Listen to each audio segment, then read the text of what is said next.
North ईस्टच्या cabinet मंत्र्यांना मी तुम्हाला थोडंसं थांबवतो सर. रक्षा खडसे शपथ घेण्यासाठी आलेले आहेत.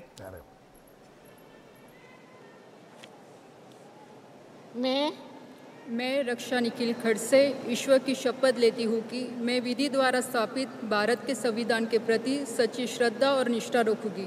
मैं भारत की प्रभुता और अखंडता अक्षुण्ण रखूँगी। मैं संघ के राज्य मंत्री के रूप में अपने कर्तव्य का श्रद्धापूर्वक और शुद्ध अंतःकरण से निर्वाह करूँगी तथा मैं भय या पक्षपात अनुराग या देश के बिना सभी प्रकार के लोगों के प्रति संविधान और विधि के अनुसार न्याय करूँगी। मैं रक्षा निखिल खड़से ईश्वर की शपथ लेती हूँ कि जो विषय संघ के राज्य मंत्री के रूप में मेरे विचार के लिए लाया जाएगा अथवा मुझे ज्ञात होगा उसे किसी व्यक्ति या व्यक्तियों को तब के सिवाय जबकि ऐसे राज्य मंत्री के रूप में अपने कर्तव्य के सम्यक निर्वाह के लिए ऐसा करना अपेक्षित हो मैं प्रत्यक्ष अथवा अप्रत्यक्ष रूप से संसूचित या प्रकट नहीं करूँगी। रक्षा खडसे 2010 पासून राजकारणात सक्रिय आहेत. तिसऱ्यांदा निवडून आले आहेत आणि त्यांच्या मतदारसंघातली गणितं कशी आणि कशामुळे पालटली याबद्दल आता वेगळं बोलण्याची काही गरज नाही. पण रक्षा खडसे यांचा लोकांशी मोठा संपर्क असल्याचं आपल्याला निश्चितपणे मान्य करावं लागेल. महाराष्ट्रातून केंद्रीय मंत्रिमंडळात गेलेला एक महिला चेहरा श्री सुकांत मजुमदार, पश्चिम बंगाल. आपण रक्षा खडसे यांच्याबद्दल थोडंसं बोलूयात किंवा त्याच्या संदर्भातनं की एकनाथ खडसे वेटिंग इन औपचारिक प्रवेश अशी आत्ता त्यांची स्थिती आहे. अजून औपचारिक प्रवेश त्यांचा भाजपात झालेला नाही. पण रक्षा खडसे हे एक नाव असं आहे, मी 2014च्या आधीपासून ज्या वेळेला आत्तापर्यंत रक्षा खडसे यांच्या मतदारसंघात गेलो त्यावेळेला मला एक गोष्ट जाणवली की त्यांनी पुरेसा वेळ आपल्या मतदारांच्या करता किंवा कार्यकर्त्यांच्या करता देण्याचा प्रयत्न केला. तुमचं काय काय निरीक्षण आहे, काय सांगाल रक्षाताईंच्या? मला म्हणजे रक्षाताईंच्या बाबतीत असं मला जाणवतं की जेव्हा एकनाथ खडसे म्हणाले होते की माझ्यावर पक्षाने अन्याय केला आणि ते सांगून एकनाथची बाहेर पडली. बरोबर. रोहिणी खडसे आणि रक्षा खडसे दोघी त्यावेळेला भाजपमध्ये होत्या. दोघींना तिकीट होती. रक्षा खडसेंना तर आता मंत्रीपद पण मिळालं. मला एवढंच समजलं तुमच्या दोन्ही जर का पुढच्या पिढीला दोन्ही व्यक्तींना जर का भाजपकडनं काही मिळतंय तर तुमच्यावर नेमका अन्याय कोणता, हा एक भाग होता. दुसरा भाग असा होता की एकनाथ खडसे आता पटकन म्हणाले की माझं, आणि स्वतःहूनच बोलले की आता माझं भाजपमध्ये मी आता प्रवेश घेतोय, आज घेतोय, उद्या घेतोय. ती काही वेळ ब्रेकिंग न्यूज चालली पण भाजपकडनं काही कन्फर्मेशन आलं नाही. That's how typically Bhajap works. So ती कन्फर्मेशन न्यूज आली नाही. पण त्या सिच्युएशनमध्ये सुद्धा त्यांनी पुढे जे नेलं, त्यांनी पुढे जे राजकारण केलं, ते CDBD माझ्याकडे आहे सगळं काढलं, ते अगदी बरीच थट्टा मस्करींची झाली. पण त्या सगळ्याचा कुठेही रक्षा खडसे यांच्या उमेदवारीवर, तिकीट मिळण्यावर, मंत्रिपदाचा परिणाम नाही झाला. येस, कुठेतरी लेवा पाटील समाजाची मतं, कुठेतरी त्या एका भागाचं प्रतिनिधित्व आपण नीट बघितलं तर एकनाथ खडसेंच्या वेळेला गिरीश महाजनांना तिकडे बरंच मोठं बळ प्राप्त झालं होतं. गिरीश महाजन, एकनाथ खडसे ही एक जुगलबंदी त्यावेळेला एक व्हायला लागली होती.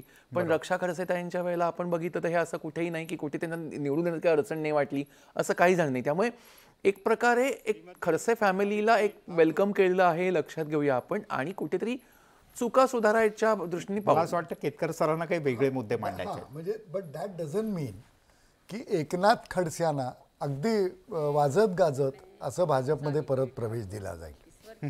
कारण यांचं जे कर्तृत्व आहे ना ते वैयक्तिक पातळीवरचं मोठं आहे. त्यामुळे त्याचा बेनिफिट घेऊन येणं, आणि मुख्य म्हणजे प्रश्न तब्येतीचा पण असतो. आणि कारण खूपच सिनियर आहेत ते आता, बरोबर, म्हणून ते उपयोगाचे नाहीत वगैरे अशातला माझा हेतू नाही. पण तरीसुद्धा जे मधलं काळात जे काही कटुता आली आहे ना, त्या कटुतेतनं बाहेर यायला थोडासा अवधी लागेल, हे अगदी खरं आहे. पण यांच्यामुळे त्या रक्षा खडसे त्यांचं एक स्वतःचं एक फार म्हणजे इतकं मला जे काय ऐकून आहे मी, तर ते शाळेतल्या शिक्षिकांना सुद्धा, म्हणजे आता शाळा सोडून शाळेतनं शिक्षण घेऊन बरेच हे झालं असेल, 40 वर्ष कदाचित 35 वर्ष झाली असतील. माझ्या कानावर असं आलं की त्या ज्या प्राथमिक शाळेत होत्या त्या शाळेत त्या गेल्या होत्या आणि प्रत्येक शिक्षिकेचं त्यांनी संपूर्ण नाव त्यांना की बाई आठवत होतं तुम्ही आणि हो, सांगितलं. आठवत. बर बर बर. म्हणजे अगदी म्हणजे पिऊन लेवलच्या ज्या ताया होत्या तिथे बरोबर. त्यांना सुद्धा आता त्या दिसत नाहीत का वगैरे काय, हा जो कनेक्ट आहे की नाही शाळेशी कनेक्ट अशाशी, तो तितकासा मग खडशांच्या बाबतीत अलीकडच्या काळामध्ये दिसलेला नाही. पण याचा भाजपला राज्यातल्या प्रामुख्यानं त्या विभागातल्या राजकारणात निश्चित मोठा उपयोग होईल रक्षा खडसे यांना केंद्रीय मंत्रिमंडळात घेण्याचा. निश्चित आणि it is other way round. म्हणजे खडसेंच्या बाबतीतलं जसं असं म्हटलं जातं की डॅमेज कंट्रोल किंवा असं काही नाही आहे. हो. खडसेंनी जे पूर्वी काम केलेलं आहे त्याची इनडायरेक्टली पोचपावती ही आता मिळाली, आधीच मिळाली, म्हणजे त्या खासदार आधीच्या ह्याच्यात आधीच्याही झालं. झालं. हा, त्यामुळे तिथे ते संपतं. बरोबर. हां, पण आता जे काही पुढची 10 वर्ष जी ह्यांच्या बळावरची आहेत त्याचा लगेच म्हणजे खडशांनी त्याचा हे करू नये बरोबर. की दॅट इज बिकॉज ऑफ माय हे. अगदी दोन वेगवेगळ्या गोष्टी आपल्याला त्या बघाव्या लागतील. मैं तोखन साहू ईश्वर की शपथ लेता हूं कि मैं विधि द्वारा आणि महाराष्ट्रातनं निवडले गेलेले हे दोन्ही चेहरे भाजपचे रक्षा खडसे आणि मुरलीधर मोहोळ हे त्या मानाने राजकारणातले अतिशय तरुण चेहरे आहेतच. म्हणजे मुरलीधर मोहोळ यांचा सुद्धा अनुभव जो आहे पक्षीय राजकारणातला तो काही छोटा नाहीये. संसदीय राजकारणातला त्यांनी विधानसभेत आमदार म्हणून काम केलं. त्याच्या आधी ते नगरसेवक असताना पुण्यासारख्या ठिकाणी 3 टर्म नगरसेवक राहिलेले आहेत ते. तर ही निवड करताना कदाचित भाजपसमोर पर्याय नव्हता अन्य नावांचा असंही आपण म्हणू शकतो. पण त्याच वेळेला तरुण असणं, एक त्याला सक्रियतेची जोड देणं आणि आगामी काळात पक्ष किंवा त्या मंत्रालयाच्या करता तरुण असल्यामुळे त्याचा काही उपयोग असणं. तर तुम्ही या दोघांच्याही नावांकडे कसं पाहता? थोडंसं मोहोळांच्या हुशारीला दाद द्यावी लागेल. आणि अर्थात ते महापौर होते त्यामुळे प्रश्नच नाहीये. अनेकदा असं होतं ना की महापौर आहेत शहराचे, मी म्हणतो ना आपण ती गॉडफादर मध्ये आहे. महापौर ते खासदार दुसरंही एक उदाहरण महाराष्ट्रातलं सांगतो ते म्हणजे ठाण्यातलं नरेश म्हस्के. हो डेफिनेटली. मी तुम्हाला एवढंच सांगतो की अनेक या बाबतीत ना ते गॉडफादर मध्ये फेमस डायलॉग आहे, everyone is a gangster अल्टिल the real gangster comes. So महापौर त्याची वट असते, पण जर मुख्यमंत्री आले की त्याची वट थोडी कमी राहते. हे होतं. पण मेट्रोचं जेव्हा उद्घाटन झालं त्या मेट्रोच्या उद्घाटनामध्ये शिंदे साहेब आले होते, देवेंद्र फडणवीस होते, नरेंद्र मोदी उद्घाटनाला आले होते, त्यांनी मेट्रोने प्रवास पण केला. पण म्हणून मुरलीधर मोहोळ त्या सगळ्या प्रकारामध्ये जे सेंट्रल त्यांच्या व्यक्तिमत्वाचा पण त्यांना फायदा झाला हे अमान्य करून चालणार नाही. कुठेतरी मुरलीधर मोहोळांनी व्यक्तिमत्व आपलं लक्ष वेधून घेतलं. लोक म्हणत काय मस्त पर्सनॅलिटी आहे. इतक्या लोकांमध्ये जर का तुम्ही दिसत असाल ना तर कुठेतरी तुम्हाला त्याचा फायदा मिळतो हे बघायला पाहिजे. निश्चित. सर तुम्ही काय सांगाल, हे दोन महाराष्ट्रातले तरुण चेहरे कसं त्यांचं मंत्रिमंडळातलं हे असेल आणि कसा उपयोग होईल किंवा महाराष्ट्रानं कसा उपयोग करून घेतला पाहिजे, आपण लोकांच्याही दृष्टिकोनातनं हे करू.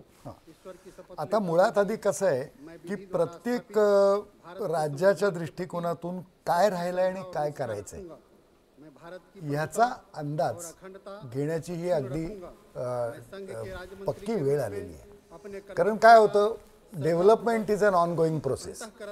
आपल्याला आता 2 गोष्टींचा विचार करावा लागणार आहे की इम्प्रूव्हमेंट आणि डेव्हलपमेंट ह्याच्यामध्ये चिकार अंतर आहे. Development is a natural process बघायला गेलं तर, आणि इम्प्रूव्हमेंट हा जो काय प्रकार असतो ना तो स्पेसिफिक असतो की ही इम्प्रूव्हमेंट इथपर्यंत जाणार आहे. डेव्हलपमेंटच्या बाबतीत एंड पॉईंट माहिती नसतो आपल्याला. तर त्याच्यातली कामं किती करायची बाकी आहेत आपल्याला, आणि ह्या